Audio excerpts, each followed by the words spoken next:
बाहर जा सकते हैं, अंतरिक्ष में करोड़ों प्रकाश वर्ष दूर तक देख सकते हैं। हमारे पास विज्ञान है जो हमें हमारे प्रश्नों के उत्तर देता है। वैज्ञानिक डेटा के जरिए हमने हमारे अस्तित्व का भी काफी हद तक सही अनुमान लगाया है।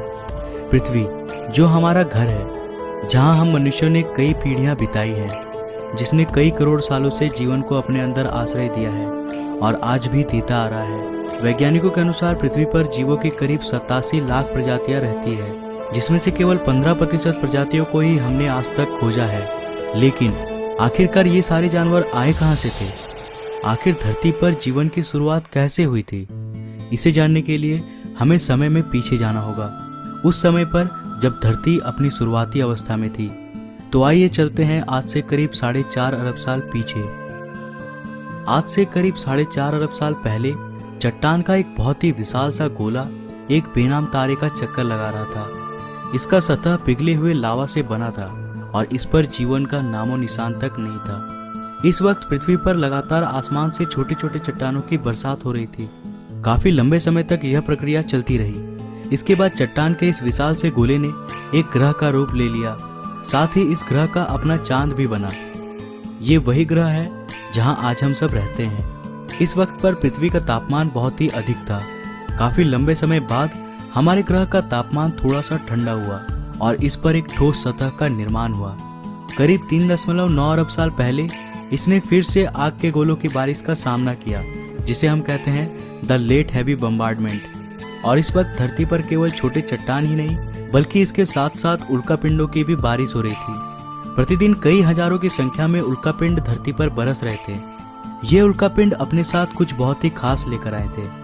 इनके अंदर जमी हुई बर्फ के क्रिस्टल्स थी, जिसने हमारी धरती पर समुद्रों का निर्माण किया और साथ ही धरती के वातावरण में नाइट्रोजन गैस भी लेकर आया। पर धरती अभी बेजान था। यहाँ जीवन के लिए परिस्थितियां अभी भी उपयुक्त नहीं बनी थी। धरती का एटमॉस्फेयर अभी पूरी तरह से जहरीले गैसों से भरा हुआ था। यहाँ वायुमंडल में ऑक्सीजन था ही नहीं और धरती भी चारों तरफ से समुद्र से घिरा हुआ था। पर अब यहाँ परिस्थितियां बदलने वाली थी। करीब 3.8 अरब साल पहले हमारी धरती में एक बार फिर से उल्कापिंडों की बारिश शुरू हुई। पर अब की बार ये पिंड अपने साथ केवल पानी ही नहीं लाए थे, बल्कि ये कुछ बेहद अनमोल चीज लेकर आए थे जो धरती को जीवन देने वाला था। ये पिंड अपने साथ खनिज यानी मिनरल्स लेकर आए थे।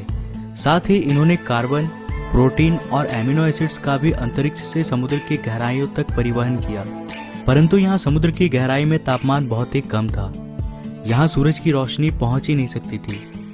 लेकिन यहाँ समुद्र की गहराई में भी छोटे छोटे प्राकृतिक चिमनीज थे जो पानी को गहराई में भी गर्म रख रहे थे और यहीं पर जीवन का पहला बीज पनपा। हम ये नहीं जानते हैं कि ऐसा कैसे हुआ था, लेकिन किसी प्रकार से यहीं पर उन सारे मिनरल्स और केमिकल्स ने आपस में अभिक्रिया करके जीवन का बीज बोया और यहाँ जन्म हुआ पहले एक कोशिकीय जीवों का। ये एक प्रकार के बैक्टीरिया थे। ये बैक्टीरिया समुद्र में बहुत ही तेजी से बढ़ने लगे। अब ये पानी पूरी तरह से इन सूक्ष्म एक कोशिकीय जीवों से भर गया था। कई करोड़ साल बाद यानी आज से करीब 3.5 अरब साल पहले समुद्र के अंदर इन बैक्टीरियाओं की संख्या इतनी बढ़ गई थी कि ये आपस में जुड़कर इस प्रकार के पत्थरों जैसी संरचनाओं में बदल गए थे। अब समय के साथ यहाँ परिस्थितियाँ बदलने वाली थी। आज से करीब 75 करोड़ साल पहले धरती की रूपरेखा बदल रही थी। धरती का सुपर कॉन्टिनेंट अब 2 भागों में टूट गया और धरती के नीचे का लावा ज्वालामुखी विस्फोट के साथ धरती की सतह पर निकलने लगा। इन विस्फोट के कारण धरती में कार्बन डाइऑक्साइड की मात्रा काफी बढ़ गई।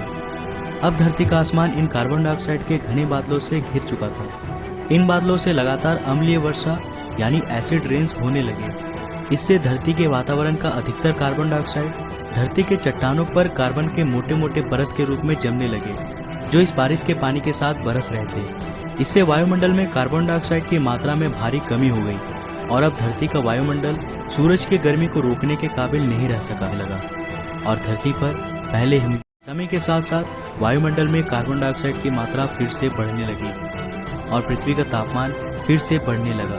इससे धरती पर जमा बर्फ धीरे धीरे पूरी तरह से गलने लगा और पृथ्वी फिर से सामान्य रूप में आने लगी। लेकिन उन सिंगल सेल बैक्टीरिया का क्या हुआ जो आइस एज के आने से पहले समुद्र में थे? आज से करीब 54 करोड़ साल पहले अब धरती का सारा बर्फ पूरी तरह से पिघल चुका था। इस वक्त समुद्र के अंदर जाने पर हमें एक बिल्कुल नई दुनिया देखने को मिलती है। साथ ही ये दैत्याकार समुद्री दानव भी था, एनोमेलाकैरिस।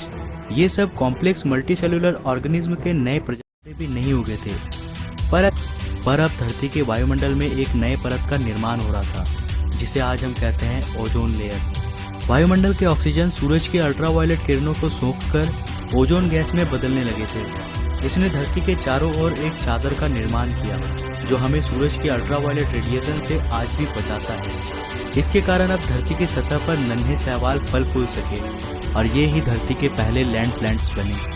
समुद्र में रहने वाली ये मछली टिकटैलिक, जिसने पहली बार समुद्र से बाहर आने का निर्णय लिया, इसने अपने फिन्स का इस्तेमाल पैरों के रूप में किया और समय के साथ ये जमीन पर ज़्यादा देर तक रहने लगा, जिससे इसके अंग काफ़ी विकसित हो गए। करीब 1.5 करोड़ साल के विकास क्रम के बाद ये जानवर अब पूरी तरह से जमीन में रहने लायक बन चुके थे और इन्हें कहा जाता था टेट्रापोड्स।